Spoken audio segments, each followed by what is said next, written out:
Assalamualaikum warahmatullahi wabarakatuh. Perkenalkan, nama saya Irsadul Hadi Hakimi, NEM 2281130695, kelas A14. Saya yaitu kuliah di IAIN Syekh Nurjati Cirebon, Fakultas Ilmu Tarbiyah dan Kejuruan, tahun pembelajaran 2023-2024. Pada kali ini saya menyampaikan sebuah tugas MK pengantar teknologi informasi, yaitu membuat materi pembelajaran digital bagian pertama.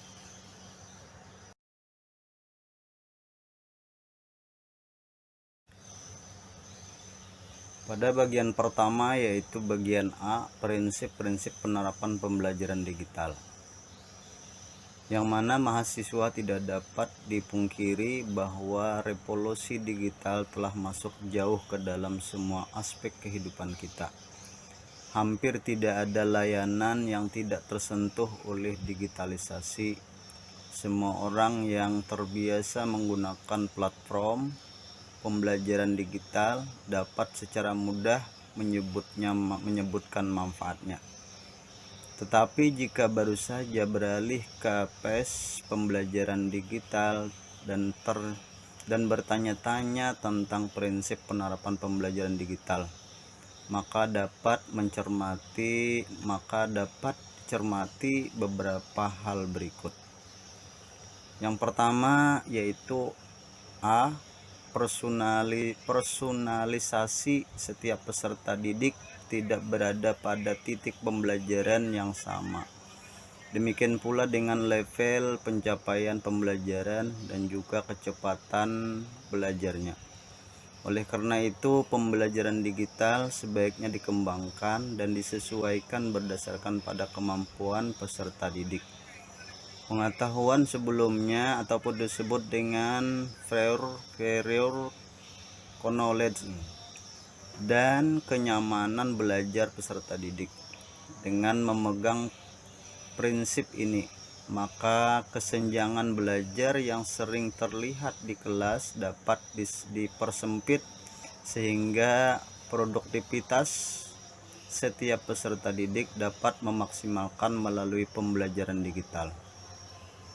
Yang kedua yaitu partisipasi aktif peserta didik. Pembelajaran digital harus mengedepankan partisipasi aktif peserta didik dalam proses pembelajaran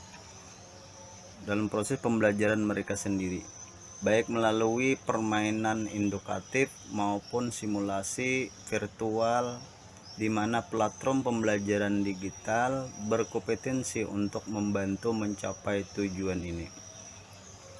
Yang ketiga yaitu bagian C, aksesibilitas. Platform pembelajaran digital harus dapat dengan mudah diakses oleh peserta didik kapan saja dan dimanapun saja. Yang keempat yaitu bagian D, penilaian, pemantauan dan umpan balik berkelanjutan adalah bagian penting dari pembelajaran digital. Implikasinya adalah evaluasi yang mendalam dan komprehensif sangat diperlukan untuk mengukur tingkat kejelasan konseptual di kalangan peserta didik. Dengan demikian, platform pembelajaran digital dikembangkan atau diterapkan dengan memastikan dilakukan analisis kekuatan yang kelemahan peserta didik.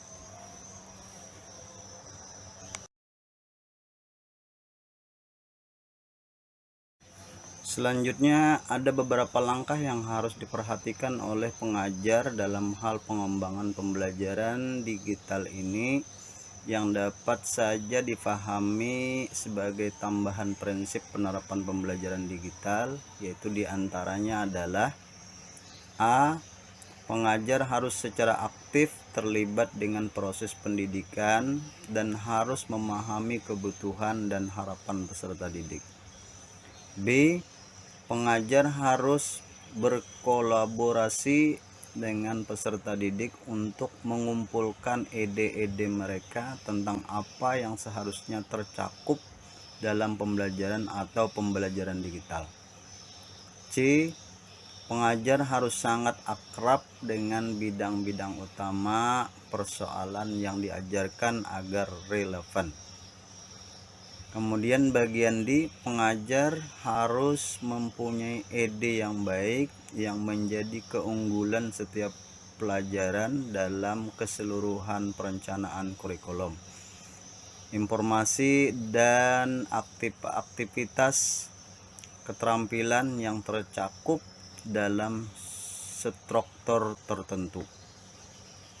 Bagian E, pengajar juga akan memahami bagaimana pembelajaran yang layak secara individual, kapan suatu pelajaran perlu dikembangkan sebagai perubahan keseluruhan kurikulum terhadap arah baru atau perluasan yang mempertemukan tuntunan baru. Pengajar punya perasaan yang baik tentang pelajaran individual yang mana yang perlu dikembangkan dan mana yang perlu dimodifikasi dari seluruh kurikulum.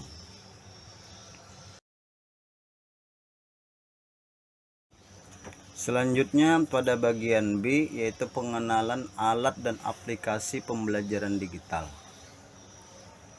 Teknologi informasi dan komunikasi memiliki peran yang penting dalam kehidupan sekarang dan di masa yang akan datang, termasuk dalam bidang pendidikan. Perkembangan teknologi informasi dan komunikasi dalam dunia pendidikan telah memicu kecenderungan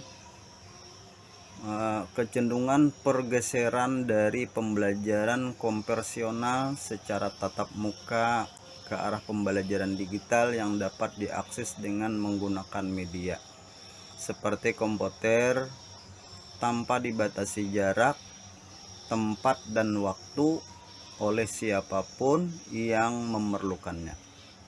Apalagi dengan masuknya pengaruh globalisasi, pendidikan akan lebih bersifat terbuka dan dua arah, beragam, multidisipliner, serta terkait pada produktivitas kerja yang kompetitif.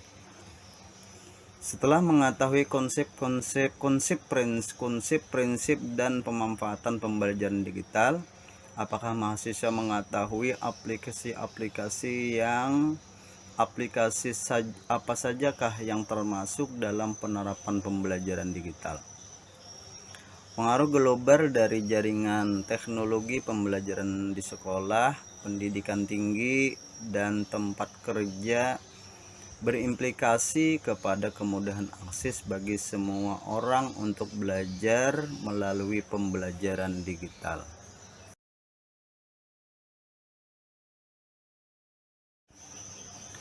Ya, berikut ini akan disajikan beberapa contoh aplikasi penerapan pembelajaran digital.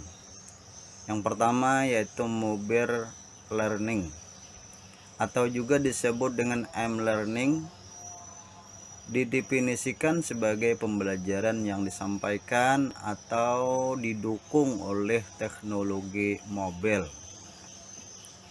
Menurut Traxler tahun 2007, setidaknya ada 6 kategori dari mobile learning, yakni yang pertama teknologi driven mobile learning, yaitu beberapa inovasi teknologi spesifik ditempatkan dalam suasana akademik untuk menunjukkan kelayakan teknis dan kemungkinan pembelajaran.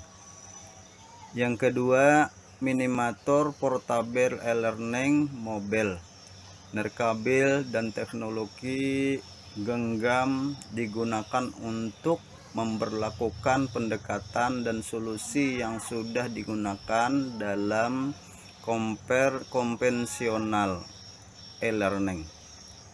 Yang ketiga, kelas belajar terhubung, mobile, nirkabil, dan teknologi genggam digunakan dalam pengaturan ruang kelas untuk mendukung pembelajaran kolaboratif.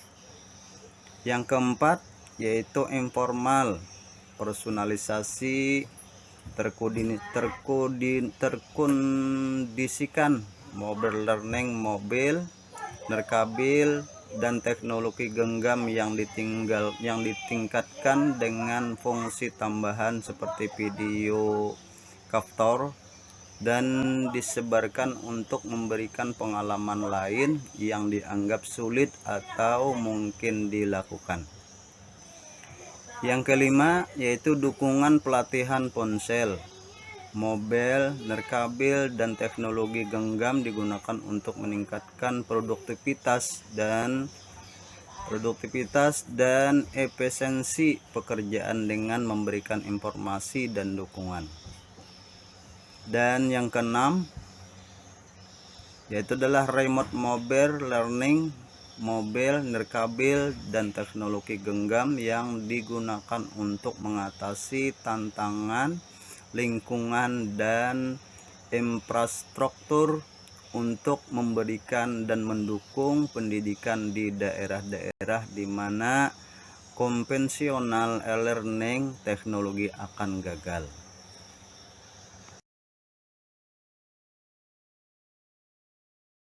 Kemudian yang kedua, beberapa contoh aplikasi pembelajaran digital yaitu adalah media sosial atau disebut dengan sosial media. Istilah media sosial tentu saja bukan sesuatu yang asing didengar, bahkan setiap hari kita menggunakan media sosial untuk berinteraksi dengan teman, saudara, ataupun antara peserta didik dengan pengajar karena kemudahan dan kecepatannya dalam menyampaikan informasi. Bermain di media sosial pun sudah menjadi kebiasaan kita sehari-hari.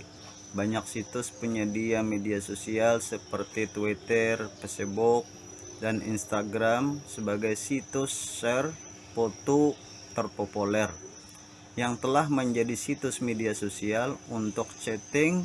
Bisa menggunakan Facebook Chat, Line, WhatsApp, Yahoo Messenger ataupun Sexfi. Dan yang ketiga yaitu pembelajaran berbasis permainan ataupun disebut dengan games-based learning. Perlu diketahui bahwasanya secara global pasar video permainan telah mendekati 93 miliar dolar dalam kurun waktu yaitu tahun 2013 menurut daripada Gartner tahun 2013. Karena permainan digital sudah menjadi hal yang lazim secara global, maka ada minat dalam penggunaan permainan digital untuk tujuan pendidikan. Games Based Learning ataupun disebut dengan GBL yaitu berfokus dengan menggunakan permainan bukan untuk menghibur, tetapi untuk tujuan pembelajaran. Bagi seseorang yang bekerja di lapangan dengan berfokus pada GBL dalam mengidentifikasi konteks dan kondisi yang mendukung integrasi dari permainan digital dengan lingkungan belajar formal ataupun informal.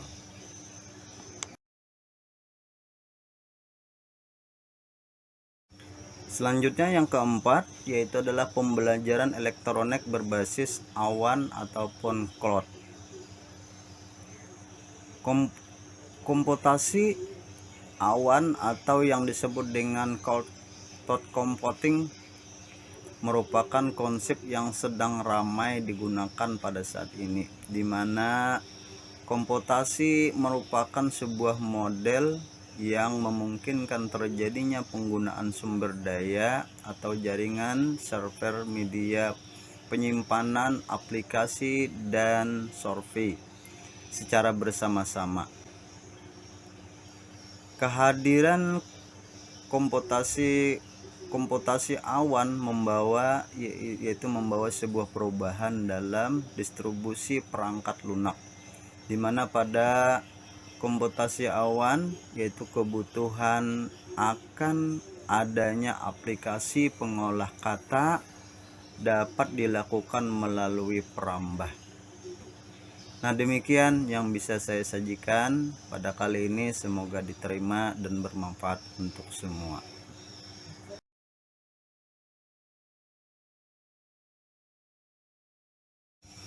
Pada akhirnya kami ucapkan sekian dan terima kasih. Wassalamualaikum warahmatullahi wabarakatuh. Itu sampai jumpa pada episode berikutnya.